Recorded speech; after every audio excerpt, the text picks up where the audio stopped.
ایک مرتبہ جرمنی جانا ہوا، شہر کا نام میں ارادتاً نہیں بتاؤں گا، تو وہاں ایک مرتبہ اس عاجز نے کچھ اللہ کی مدد، اللہ کی نصرت کے متعلق بیان کیا۔ بعد میں کھانے کا وقت آ گیا تو کھانے پہ ایک پاکستانی انجینئر صاحب ملے جو وہاں کافی عرصہ سے سیٹلڈ تھے۔ مجھے کہنے لگے جی میں آپ سے ایک بات عرض کروں؟ میں نے کہا کیا؟ کہنے لگے اللہ تعالیٰ مولویوں کی بڑی فیور کرتے ہیں۔ میں نے کہا بات تو سچ ہے۔ اب چونکہ کھانا کھا رہے تھے پھر وہ کھانا کھانے لگ گئے۔ پھر کچھ دیر کے بعد کہنے لگے جی اللہ تعالیٰ مولویوں کی بڑی فیور کرتے ہیں۔ اب میں نے دیکھوں ظاہر میں کہ وہ تو بے شک نہ داڑھی تھی نہ کچھ تھا، ایک عام جیسے انجینئر کی زندگی ہوتی ہے، ایک خوبصورت نوجوان تھا عام زندگی گزارنے والا۔ جب کھانا ختم ہونے لگا نا تو پھر ذرا میرے وہ قریب ہو کے بیٹھ گیا، پھر کہتا ہے جی اللہ تعالیٰ مولویوں کی بڑی فیور کر۔ اب مجھے سمجھ لگی کہ یہ کچھ کہنا چاہتا ہے لیکن ذرا اس کو وقت چاہیے، علیحدگی چاہیے۔ تو وہ ہم لوگ الگ کرسیوں پہ جا کے بیٹھ گئے۔ میں نے اس سے پوچھا آپ کیا کہنا چاہتے ہیں جو بےتاب ہے اتنی دیر سے؟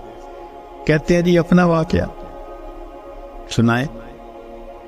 کہنے لگا جی میں نے لاہور سے انجینئرنگ کی، پھر یہاں ایک کمپنی میں میری نوکری لگی، بہترین نوکری، زبردست تنخواہ، اور میں انٹیلیجنٹ بھی بڑا۔ میں پچھلے اتنے سالوں سے اس کمپنی میں نوکری کر رہا۔ ہمارے دفتر میں یہاں کے ماحول کے مطابق مرد بھی انجینئر ہیں، لڑکیاں بھی انجینئر ہیں۔ تو ایک لڑکی انجینئر جرمنی کی، وہ ہماری کولیگ تھی، اتنی خوبصورت تھی کہ دیکھ کے بندہ سوچتا تھا کہ اللہ نے ایسی بھی مخلوق پیدا کی ہے، اور اس کے ساتھ ساتھ اتنی ذہین اور اتنے اچھے اخلاق والی کہ دفتر کے جتنے جوان لڑکے تھے ہر ایک وش کرتا تھا کہ میرے ساتھ اس کا تعلق جڑ جائے۔ جرمن بھی اسی کوشش میں لگے ہوئے تھے، دوسرے بھی کسی کوشش میں، مگر اس کی زندگی بڑی کلین نظر آتی تھی۔ وہ کام کی بات کرتی تھی، جو ذرا کام کی بات کے علاوہ کرتا تھا ایسا جواب دیتی تھی کہ اگلے کو جرت ہی نہیں ہوتی تھی بات کرنے۔ ہم لوگ دوپہر کے وقت چھٹی ہوتی تو پھر کھانا کھا لیتے تھے، کمرہ بنا ہوا تھا۔ ایک دن میں نے کھانا نہ کھایا، پھر دوسرے دن کھانا بھی نہ کھایا، تیسرے دن جب میں نے کھانا نہ کھایا تو اس نے مجھ سے پوچھ لیا کہ فلاں آج کل آپ دوپہر میں کھانا نہیں کھا رہے؟ میں نے کہا اس لیے کہ وہ میں مسلمان ہوں اور ہمارا رمضان المبارک شروع ہو گیا اور میں فاسٹنگ کر رہا ہوں۔ اس نے کہا یہ کیا ہوتی ہے؟ تو میں نے بتایا روزہ کیا ہوتا ہے۔ اس کو تھوڑا انٹرسٹ فیل ہوا، کہنے لگا میرے لیے تو بہت ہی اچھا ٹاپک مل گیا۔ میں نے بھی کھول کھول کے بتایا فاسٹنگ کیا ہوتی ہے، اور اس کی انٹرسٹ کو دیکھ کے کہا اچھا میں باقی باتیں تمہیں کل بتاؤں گا۔ اگلے دن پھر میں نے اس سے کوئی بات کی، ہماری بات رمضان شریف پہ چلنی شروع ہو گئی، اور وہ بھی اس کھانے کے وقت میں کچھ دیر بیٹھ کے مجھ سے اسلام کے بارے میں کوئی بات سن لیتی۔ میری کوشش یہ تھی کہ رمضان شریف کے دوران میری بات چیت اتنی شروع ہو جائے کہ کمفرٹیبلی ہم ایک دوسرے سے کمیونیکیٹ کرنے لگ جائیں۔ جرمن لڑکے مجھے دیکھتے تو وہ مجھ سے بڑے خفا ہوتے، یہ اس کے ساتھ بیٹھ کے کیوں 10 منٹ باتیں کرتے ہیں؟ بھائی جب سے ہم سے 1 منٹ بھی بات نہیں کرتی۔ خیر رمضان شریف ہونے تک مجھے اتنا اندازہ ہو گیا کہ اس کے ذہن میں اسلام کے بارے میں مزید جاننے کا بھی شوق موجود ہے۔ تو میں نے کچھ انگریزی کی کتابیں بھی اس کو منگا کے دی کہ پڑھو، اور میں تو چاہتا تھا اللہ کرے یہ مسلمان بنے، پھر تو ہمارا ہی نمبر لگے گا، کیونکہ باقی تو سارے یہاں کافر ہیں۔ بڑی میری کوشش تھی اور میں بڑے خلوص سے کوشش کر رہا تھا یہ مسلمان بن جائے۔ اللہ کی شان کہ جو باتیں میں بتا سکتا تھا میں نے بتائیں، اور کچھ باتیں اس کو میں نے کہا کہ بھئی تمہارے قریب اگر کوئی مسجد ہے وہاں عالم ہے تو ان سے کوسچن پوچھ لو۔ 6 مہینے اس لڑکی نے اسلام کو اسٹڈی کیا، اور ایک دن آ کے وہ مجھے کہنے لگی کہ کل میں نے کلمہ پڑھ لی ہے، اور میں نے دیکھا کہ اس نے اپنا سر بھی ڈھکا ہوا تھا۔ تو یہ اس بات کی دلیل تھی کہ یہ مسلمان بن چکی. میری تو خوشی کے انتہا نہیں تھی. میں نے عشاء کے بعد 10 رکعت شکرانے کے نفل پڑھے کہ یہ مسلمان بن گئی. میں کلیگ بھی ہوں, مسلمان بھی ہوں, اس کے پاس تو کوئی دوسری آپشن ہی نہیں ہے. تو اب میرا کام آسان ہو گیا. اب وہ جب موقع ہوتا نماز بھی پڑھتی, مگر زندگی چلتی رہی. سال میں ہمیں چھٹیاں ملتی تھی جو اکثر وہاں کے مقامی لوگ یورپ میں ادھر ادھر بیچز پہ گزارا کرتے تھے. بات چلی کہ بھئی اس دفعہ چھٹیوں کا پروگرام کیا ہے. اس نے کہا کہ میرا ارادہ ہے کہ میں اس دفعہ ٹرکی جاؤں گی. سنیں وہاں بہت مسجدیں ہیں اور بہت علماء ہیں, میوزیمز ہیں, تو مجھے ذرا اسلام کو اور زیادہ اسٹڈی کرنے کا موقع مل جائے گا. میں نے سوچا ترکی جائے گی تو میرا کیا فائدہ. اب میں نے اس کو آئیڈیا دیا, فوڈ فار تھاٹ. ان کا تمہیں کیا پتا, اصل تو دین پاکستان میں ہے. اتنی مسجدیں ہیں, اتنے یہ علماء ہیں, اتنے فلاں ہیں.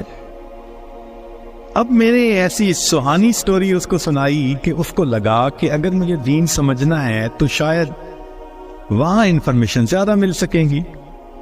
اور ادھر میں نے اپنی امی کو فون بھی کر دیا, امی میں کوشش کر رہا ہوں کہ یہاں سے ایک لڑکی آ جائے پاکستان, بس اس کو پھر آپ شادی کے لیے تیار کرنا, یہ آپ کا کام ہوگا. امی نے کہا بیٹا بات ہی کوئی نہیں. میری بہن ایک ایم اے انگلش تھی, ایک ایم اے اکنامکس تھی. بہنوں نے بھی کہا تو ایک دفعہ لے آؤ اس کو, ہم اس کو تیار کر لیں گی, مسئلہ ہی کوئی نہیں. اب میری کوشش کہ کسی طرح یہ سفر کرے. 2-3 دن وہ سوچتی رہی, پھر اس نے کہا کہ اچھا ٹھیک, میں نے ارادہ کیا ہے کہ ان چھٹیوں میں پاکستان جاؤں گی, مگر میں اپنی ارینجمنٹس خود کروں گی. تم فلائٹ نمبر بس بتا دو, کب جا رہے ہو. تو میں نے کہا ٹھیک. اب جس دن میں نے فلائٹ پہ آنا تھا, اور اس نے بھی 2 لفظ کہے تھے کہ ہاں میں بکنگ کروا لوں گی, کہنے لگا کہ میں تو 1 گھنٹے میں نے 3 گھنٹے پہلے پہنچنے کی بجائے 4-5 گھنٹے پہلے پہنچا ہوا تھا. جلدی سے چیک ان کروا کے اب میں تلاش کر رہا تھا کہ کب آئے. خیر اس کو آنے میں کچھ دیر ہو گئی, مگر میں نے دیکھا کہ وہ آ گئی تو میں بڑا مطمئن ہو گیا, اب یہ پاکستان آ رہی ہے. خیر جب پاکستان اترے تو میرے گھر والے رشتہ دار سب مجھے ریسیو کرنے آئے ہوئے تھے. تو گھر کی عورتیں اس کو بھی ملی.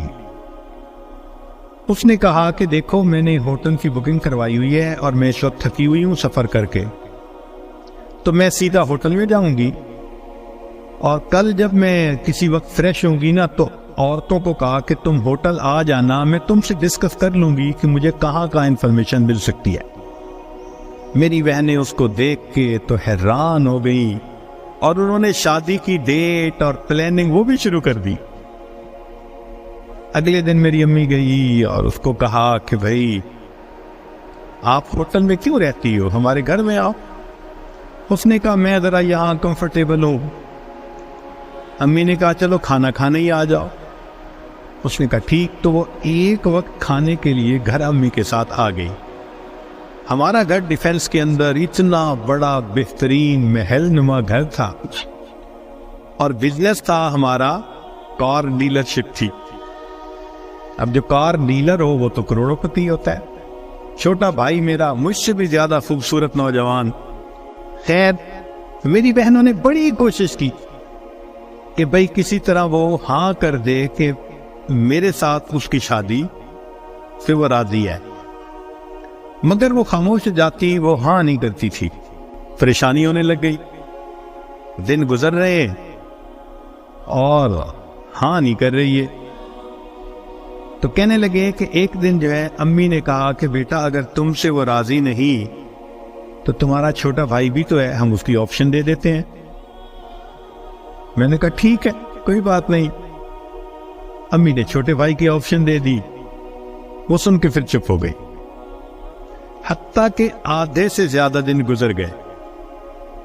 فرض کرو 20 دنوں سے رہنا تھا تو 10-12 دن گزر گئے. اب امی کو ذرا فکر ہونے لگ گئی کہ یہ نہیں مانے گی. ہم پریشان بھی تھے۔ اللہ کی شان، ایک دن وہ امی کے ساتھ بیٹھی بات چیت کر رہی تھی، کچھ کہنے لگا میرے ایک چچا ہیں، تبلیغی بندے ہیں، سارا دن مسجد میں پڑے رہتے ہیں اور کام ہی کوئی نہیں ہے ان کو۔ ان کا ایک بیٹا ہے اور اس بیٹے کو انہوں نے جامعہ اشرفیہ سے مولوی بنا دیا۔ وہ چونکہ میرے امی کے قریبی رشتہ دار ہیں، تو وہ نوجوان ہمارے گھر آیا امی کو کوئی چیز دینے کے لیے۔ تو اس لڑکی کی ذرا دور سے نظر پڑ گئی کہ ایک بندہ ہے، داڑھی والا بھی ہے، ٹوپی بھی ہے اور وضاقتہ بھی دینی ہے۔ اس نے میری امی سے پوچھ لیا یہ کون ہے؟ اس نے کہا یہ میرے دیور کا بیٹا ہے، عالم ہے۔ اس نے کہا اچھا، میں نے جو کچھ مسئلے پوچھنے تھے وہ میں اس سے پوچھ سکتی ہوں؟ امی نے کہا ہاں۔ کہنے لگا امی نے وہ مولوی صاحب کو بلا لیا اور وہ مولوی صاحب آ کے یوں نگاہیں نیچی کر کے کھڑے ہو گئے۔ یہ اس نے ایک دو باتیں پوچھی، اس نے آگے سے جواب دیا اور جیسے روٹھا ہوا بندہ ہوتا ہے وہ مولوی صاحب سے لے کر اس نے جاتے ہوئے اسے پوچھ لیا کہ بھئی اگر کوئی اور بات پوچھنی ہو تو آپ کا ٹیلی فون نمبر، اس نے ٹیلی فون نمبر دے دیا۔ ایک دو دن ٹیلی فون پہ یہ اس سے بات کرتی رہی۔ کہنے لگی کہ چوتھے دن ہمیں پتہ چلا کہ لڑکی نے اس سے خود بات کی، کیا تم مجھ سے نکاح کرنا چاہتے ہو؟ کہنے لگے مولوی صاحب نے جواب دیا میں ابو سے پوچھوں گا، ابو سے پوچھوں گا۔ اس نے ابو سے پوچھا، ابو نے کہا کہ بیٹا ساری دنیا مسلمان کے لیے اس کا ملک ہے، اگر تمہارا رزق اللہ نے وہاں لکھا ہے تم دین کی نیت سے جاؤ، اللہ کے دین کا کام کرو وہاں۔ کہنے لگا لڑکے نے ہاں کر دی۔ اگلے دن اس نے کیا کیا، وہ لڑکے نے اپنے دو چار رشتہ داروں کو بلا لیا، سادگی کے ساتھ نکاح ہو گیا۔ لڑکی اس کو لے کے اسلام آباد ایمبیسی چلی گئی اور ایمبیسی میں اس نے اپنا سٹیٹس دکھایا، پورا دکھا کے کہا کہ میں آئی تھی چھٹیاں گزارنے، اس کے ساتھ میرا نکاح ہو گیا ہے، کاغذات ہوتے رہیں گے، میں نے ہے 4 دن میں واپس جانا، کیا آپ اس کا ملٹیپل ویزا لگا سکتے ہیں؟ کہنے لگے کونسلر کو اس کی پرسنالٹی، اس کی بات چیت، اس کی نوکری اتنی جسٹیفیکیشن نظر آئی، اس نے چھوٹتے ہی 5 سال کا ملٹیپل ویزا لگا دیا۔ کہنے لگا چھٹیاں ختم ہونی تھی، وہ لڑکی اپنے وہ جو مولوی صاحب خاوند تھے ان کے ساتھ چلی گئی، محنت میں نے کی، اللہ نے فیور مولوی کی کر دی۔ وَهُوَ يَتَوَلَّى الصَّالِحِينَ، وہ اللہ نیکوکاروں کا سرپرست ہے۔